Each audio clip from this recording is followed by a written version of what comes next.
So the idea for accommodating Nutopia has gone through quite a significant evolution, probably over the last 3 years or so. It began with conversations between myself and Ola about trying to think about the nuclear order in a slightly different way, and particularly trying to understand the TPNW, the so-called nuclear ban treaty, in a slightly different way. And it came from this puzzle of there seems to be a lot of interest in the ban treaty and that it's all about disarmament, it's all about retribution. But actually, there are a number of states that seem to perhaps be involved in this for slightly different reasons. And I think what we began talking about was the different motivations of states within the nuclear order about what they were trying to get out of this. And yes, of course, disarmament, nuclear disarmament, that is, was absolutely front and centre. But there are a whole host of other things that we felt were important and were perhaps being underexplored. And what we did through a number of different conversations, coffees and occasional beer, I think, was trying to unpack this and try and think it through. And what we hope we've got in the end is a starting point to say, look, here is a different way of looking at this treaty that actually tells us an awful lot about global nuclear politics and particularly about the global south.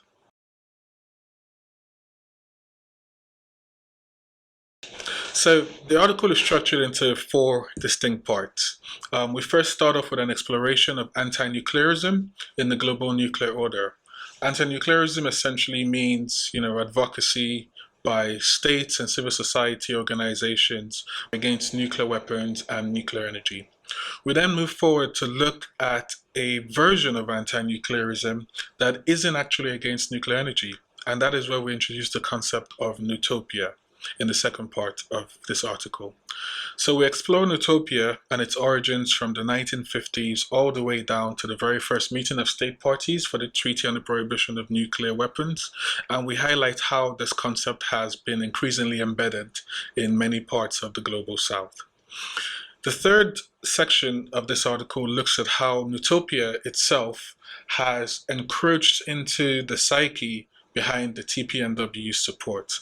So we identify many different statements made by countries that were negotiating the TPNW in 2017, and we also highlight how many of these states have retained their utopian stance all the way through to the first meeting of state parties in 2022.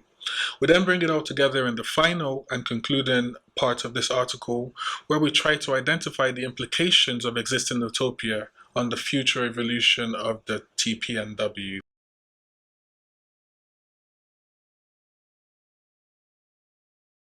I think there are two main arguments to our article. The first is that we need to avoid a very Western, Euro-Atlantic, English language-centric view of nuclear politics and think about the different reasons, obligations, objectives and desires of other states within the global nuclear order, and specifically those states from the global south and the non-aligned movement. And I think through doing this, we get a much bigger, clearer picture of what the global nuclear order is, and one that is far too often, I think, skewed by developed Western states. And the second argument is quite simply that developmental interest in this idea of access to nuclear energy under which is supposedly an unalienable right under Article 4 of the Non-Proliferation Treaty, just isn't taken as seriously as perhaps it should be, or given as much centrality when we talk about nuclear issues. Most nuclear politics discussions focus a lot on disarmament, and quite rightly, on non-proliferation and concerns about states acquiring the bomb. But actually this third pillar, as it is, of the Non-Proliferation Treaty, this access to nuclear material for civilian, some would say peaceful purposes, but also particularly for development, sometimes gets overlooked. And one of the things that we try and really point out here is that this is a very fundamental part of the global nuclear order, and one that we don't perhaps spend enough time thinking about.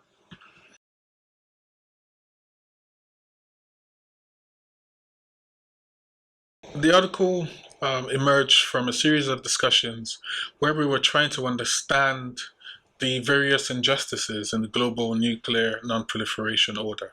And what we found was that there were three distinct kind of injustices. The first being retributive justice, which identifies the grievances of states, especially from the global south and states that were former colonies, who were victims of nuclear weapons testing. And these grievances led to the humanitarian impacts on nuclear weapons. That was one of the key drivers, the key political drivers for the Treaty on the Prohibition of Nuclear Weapons. Another injustice we identified was, of course, injustices with regards to states being able to isolate themselves from nuclear conflict, especially states that are quite near to nuclear weapon states. And so we term this sort of injustice positive neutrality within the article.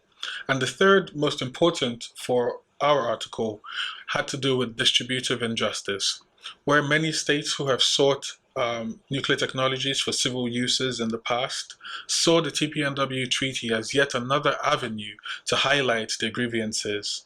Many of these states have also been disarmament supporting states originally, and so the TPNW was quite convenient as a place where they could, at the same time, advance nuclear disarmament as well as air their grievances with regards to the transfer of nuclear technologies for peaceful uses.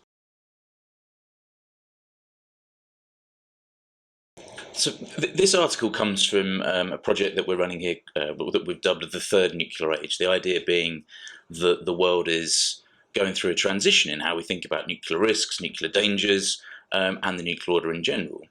And while the project was set up principally to look at new military technologies, missions, challenges to deterrence and arms control, what we very quickly found was that actually by this third nuclear age concept was far wider and far broader and needed to be seen in a much more holistic way than we had. So where I think this particular work fits in is in this broadening of the meaning of nuclear order and what a third nuclear age involves, and goes back to this point of challenging a very Western, very kind of nuclear weapons centric view of the world to try and understand what different states and actors are trying to get from it. So the idea of this third nuclear age project is to try and conceptualize a global change, not just what's happening in the 5 NPT nuclear weapons states, not what's happening in the 4 states that have nuclear weapons beyond that, or indeed those that are covered by extended deterrence umbrellas, but all of those states that have an engagement in what we think of as nuclear order.